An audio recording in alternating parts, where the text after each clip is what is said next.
Bonjour à tous, je suis avec Franz. Salut. Qui est mon ami et surtout la tête de liste de Force citoyenne, qui est une liste de 11 citoyens français, dont je fais partie, qui se présente à l'élection des représentants des Français de l'extérieur. Et aujourd'hui, on tenait à faire cette vidéo ensemble pour vous présenter notre programme et vous expliquer en quoi nous allons pouvoir vous aider.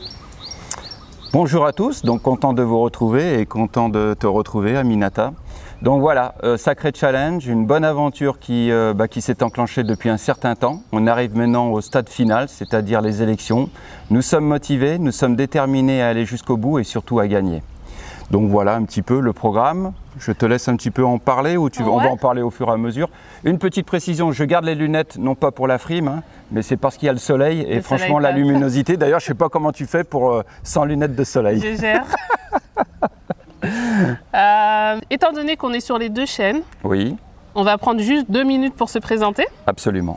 Donc moi, je m'appelle Aminata, j'ai 37 ans. Je vis au Sénégal depuis 1 an et demi, bientôt 2 ans, avec ma fille qui a 9 ans. Alors, on est venu s'installer au Sénégal parce que c'est un pays qu'on aime, pour lequel on a eu un coup de cœur, bien qu'on ne soit pas originaire du Sénégal. Et donc, quand je suis arrivée ici, je t'ai rencontré. Donc très rapidement, tu m'as accueilli, parce que tu connais bien le pays depuis de nombreuses années, et pour me conseiller. Et donc, tu as découvert en même temps le boulot que je faisais. Donc, j'entreprends pour aider la diaspora à investir ici au Sénégal.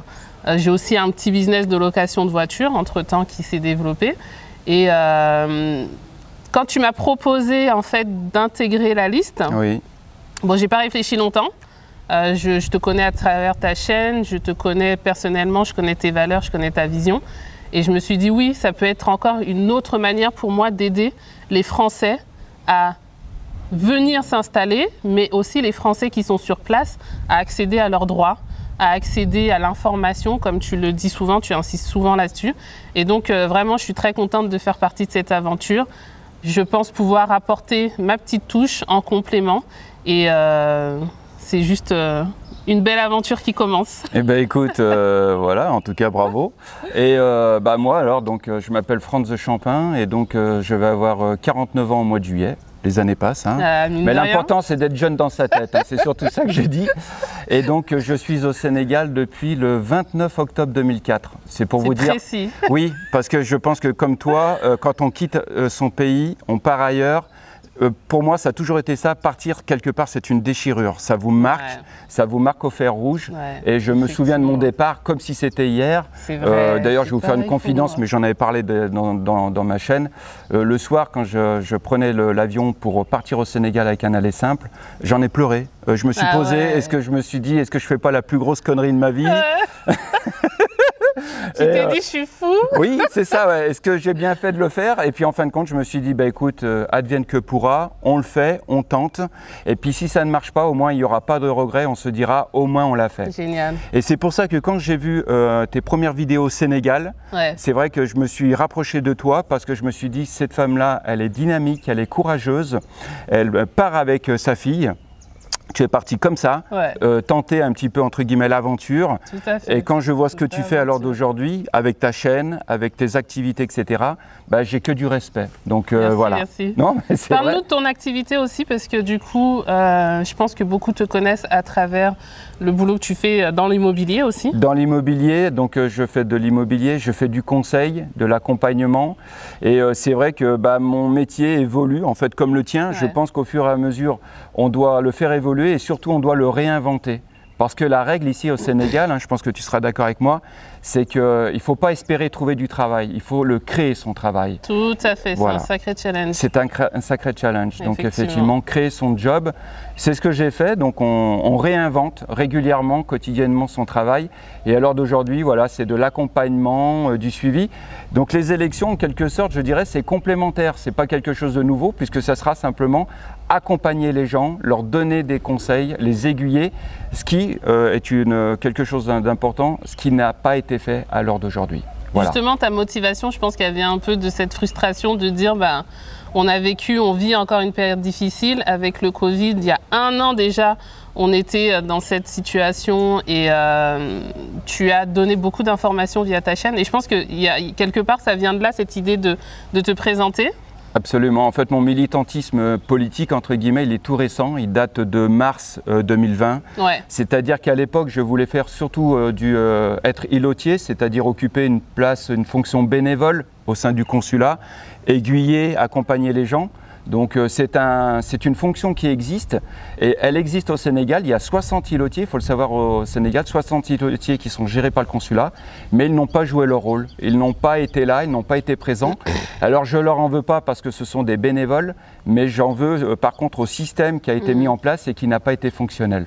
Donc au mois de mars, quand j'ai vu énormément de Français qui étaient lâchés dans la nature, sans accompagnement, sans information, qui venaient me voir au bureau en essayant d'avoir des informations, ça m'a interpellé. Ce qui m'a choqué aussi à Aminata, c'est les prix des billets d'avion. Ah, la flambée des prix l'année dernière. Certains se sont endettés ou se sont fait, je dirais, laminer au niveau des prix, simplement pour un aller simple pour rentrer en France. Et on appelait ça des vols de rapatriement.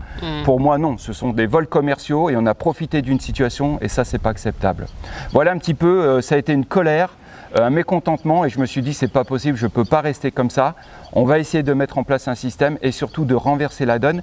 Et une chance à Aminata, c'est que les élections consulaires, elles étaient normalement prévues au mois de mai de l'année dernière. Les candidats étaient en place, ils pensaient, je pense, dans leur fort intérieur que tout allait se dérouler en bonne et due forme. Et le corona ou la Covid-19 a tout chamboulé. Et pour nous, ça a été une opportunité de redistribuer les cartes. Voilà un petit peu. Voilà un petit peu. Et du coup, la liste, ce que j'ai aimé, alors en dehors de ta vision et de ce que tu proposais, c'est aussi que tu as vraiment travaillé pour avoir une liste mixte et diversifiée.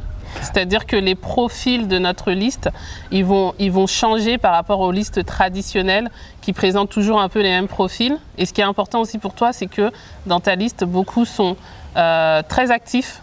Ce qui fait qu'on a conscience des difficultés en fait, qu'on peut rencontrer quand on est parent, quand on est travailleur indépendant. C'est vrai que quand on arrive, on n'a pas beaucoup d'informations, on ne sait pas où aller chercher les infos. Donc je pense que ça, c'est important de le mettre en avant aussi. Absolument, tout à fait. Il fallait que la liste reflète la communauté française telle qu'elle est à l'heure d'aujourd'hui.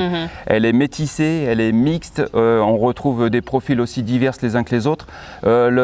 L'image du français expatrié avec un contrat de travail et un salaire mirobolant, ça, je dirais, ce n'est plus d'actualité. À l'heure d'aujourd'hui, nous avons des gens comme moi, comme toi, qui créent leur travail ici, qui vivent parfois dans des conditions assez précaires, qui n'ont pas de couverture maladie, qui ne cotisent pas pour la retraite. C'est une grosse question, effectivement. La couverture maladie, à l'heure d'aujourd'hui, c'est un gros problème.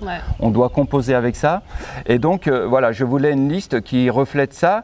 Il n'y a pas que des retraités. Il y a des retraités qui viennent, effectivement, mais ce n'est pas la majorité. La majorité, je dirais, ce sont des jeunes ou des moins jeunes qui viennent pour essayer de se créer un avenir. Et donc, je voulais une liste comme ça. Et puis, une liste surtout pluriethnique, voilà, de toutes les couleurs, parce que la communauté française à l'heure d'aujourd'hui, elle est métissée, elle est créolisée, et ça c'est important de le refléter. En tout cas, ce pari-là, tu l'as relevé. Écoute, la liste, elle est là, et ça c'est super. Et ça me fait plaisir de t'avoir à mes côtés, voilà. Et c'est vrai que quand je t'ai posé la question, la réponse a été très rapide, très rapide. Tu es revenu vers moi en me disant, moi je suis partante, et ça me parle. C'est clair, surtout que ce qui me parlait beaucoup aussi dans ce que tu m'as expliqué, donc tu vas rentrer un peu plus dans les détails du programme. Moi j'ai bien aimé ce qui m'a parlé parce que personnellement j'ai été confrontée à cette problématique, c'est l'histoire de la bourse scolaire. L'éducation, l'école, c'est un gros budget et ça peut freiner en fait, vraiment, ça peut mettre en difficulté et donc toi tu souhaites vraiment travailler sur l'accès à la bourse. Tu as parlé aussi d'environnement. Et c'est vrai que moi, c'est quelque chose qui me tient à cœur. Je suis vraiment désolée de voir tous ces déchets dans la nature et tout, parce que ça, c'est une réalité aussi à laquelle on est confronté tous les jours. Et tu as parlé de l'accès à l'information et puis de la notion de proximité aussi, qui est très importante. C'est-à-dire que d'avoir quelqu'un avec qui parler au téléphone, voir avec qui échanger en direct, etc. Donc, est-ce que tu peux nous en dire plus sur le programme? Oui, alors il y a deux mots que j'aime bien, c'est proximité et visibilité. Alors ça vient pas du Saint-Esprit, ça m'est pas venu comme ça. C'est suite à un sondage qui avait été fait il y a quelques mois de ça auprès des Français de l'étranger, et on leur posait un petit peu la question quel pouvait être ce qu'ils espéraient, ou alors les griefs à l'égard qu'ils pouvaient reprocher à l'égard des autorités consulaires, et ils disaient ce qu'on demande, c'est de la visibilité, de la proximité. Ça déjà, je pourrais dire que nous essayons d'y répondre. Déjà, nous le faisons à travers nos chaînes, à travers Facebook, à travers la permanence que je peux assurer dans mon bureau, etc. Ça, c'est pas des promesses qu'on va vous dire on va le faire, on le fait déjà. Ouais. Donc la visibilité, la proximité, on l'a déjà et on continuera à le faire si bien entendu vous nous accordez votre confiance. Ensuite, la bourse, effectivement, c'est un gros souci. Tu as fait une demande de bourse ? J'ai anticipé bien avant de venir, j'ai fait tout ce qu'on m'a demandé de faire, j'ai préparé mon dossier qui est épais comme ça et tout, et en fait il y a eu différents blocages qui font que pour la première année, je n'ai pas eu la bourse. Pour la deuxième année non plus, parce qu'il y a eu d'autres types de blocages. Et en fait, tu te retrouves tout seul dans ta situation et tu n'as pas le choix, en fait. Tu es obligé d'avoir un plan B. Et moi, j'ai eu la chance d'avoir un business qui a fonctionné et qui me permet de couvrir mes charges. Oui. Pareil pour l'assurance maladie, etc. Mais quand tu arrives et que tu as besoin de temps pour t'installer, et que tu n'as pas ce soutien de la France auquel tu as le droit, puisque tu es français, c'est compliqué, très compliqué. Et il y a beaucoup de parents, et franchement, moi j'ai une fille, si tu as 2 enfants qui sont scolarisés, 3, 4, tu vois l'impact financier en fait que ça peut représenter. Absolument. Et surtout que c'est un droit en fait qu'on devrait pouvoir jouir de nos droits en fait. Absolument. En fait, ce qui se passe, c'est qu'à l'heure d'aujourd'hui, le système est un peu, je dirais, il est un peu bancal. C'est-à-dire que on nous dit, vous êtes les ambassadeurs de votre pays, vous représentez la France à l'étranger, à vous de donner bonne image. Et puis à côté de ça, c'est vrai qu'au niveau des droits, ils sont très très limités. Je dirais que c'est même peau de chagrin. Même, je vais aller plus loin, Aminata. Moi, je me bats même pour du long terme, etc. J'aimerais qu'on redéfinisse les droits, mais aussi les devoirs des Français de l'étranger. Et si, en contrepartie de devoirs, on puisse avoir des droits beaucoup plus vastes, beaucoup plus importants, je pense que ça serait peut-être une chose à faire. Mais ça, ce n'est pas à notre échelle. Nous, à notre échelle, on est obligé de raisonner localement. Ouais. Et à l'heure d'aujourd'hui, un conseiller des Français de l'étranger, ce qu'on appelait avant un conseiller consulaire, je vais rappeler vite fait son rôle, c'est simplement de donner de l'information, d'être là, d'aiguiller les gens, mais ce n'est pas un magicien. C'est-à-dire qu'on ne pourra pas vous dire, si vous votez pour nous, voilà, vos problèmes seront résolus, etc. En l'air. Exactement, ça, absolument pas. Par contre, on fera, c'est simplement, je dirais simplement entre guillemets, mais vous donnez les informations. Quand il y aura les demandes de bourse, on vous informera, on vous expliquera quels sont les papiers requis, on vous encouragera. C'est ce que je dis, c'est vrai que la première demande de bourse, je me pose même la question de savoir si c'est pas volontaire, elle est très dissuasive. Quand vous recevez le formulaire... C'est le parcours du combattant, c'est exactement. Horrible. Vous avez presque envie de vous dire, bon laisse tomber, c'est pas pour moi.